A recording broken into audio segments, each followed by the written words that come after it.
कि सच्चिदानंद रूपाय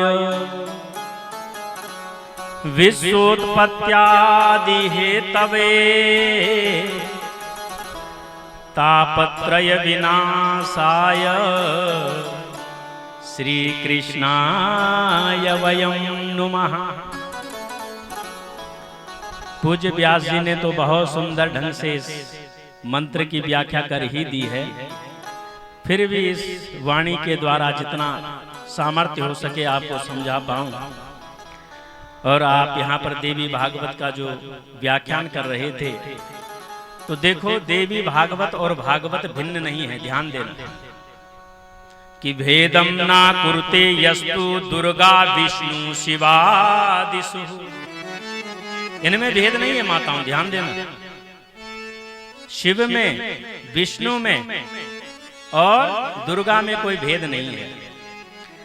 हमारे यहाँ 5 देवता विशेषकर बताए गए हैं, गणेश जी, सूर्य, देवी, ब्रह्मा और शिव और विष्णु, ये पंचायतन के देवता हैं।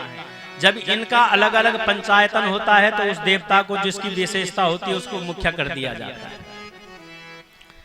अब देवी भागवत भी चल रही है, तो देवी भागवत, देवी माने शक्ति, ध्यान देना, बिना देवी के कोई कार्य सिद्ध हो ही नहीं सकता, क्योंकि किसी भी कार्य करने के लिए शक्ति संपन्न होना बहुत आवश्यक है। ये जो कार्य हो रहा है कैसे हो रहा है? शक्ति से ही तो हो रहा है। अगर शक्ति ना हो, सामर्थ्य ना हो, तो कोई कार्य हो सकता है? बताओ, बिना शक्ति के कोई कार्य होता है?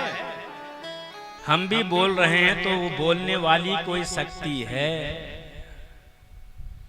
कोई शक्ति है महाराज। देवी भागवत के प्रसंगों को आपने सुना होगा। जब चिर निद्रा में नारायण सोए हुए थे तो ब्रह्मा जी दौड़ते दौड़ते जाते, जागो बचाओ, मधुकैटभ मार रहे हैं, बहुत स्तुति करी। अरे बोले कोई शक्ति ही इनको जगाएगी। कौन है उस शक्ति? उस शक्ति की आराधना करी, विष्णु जगे। अरे बोले महाराज आप सोए क्यों थे? बोले मैं सोया नहीं था, वो शक्ति ने मुझे सुलाया था।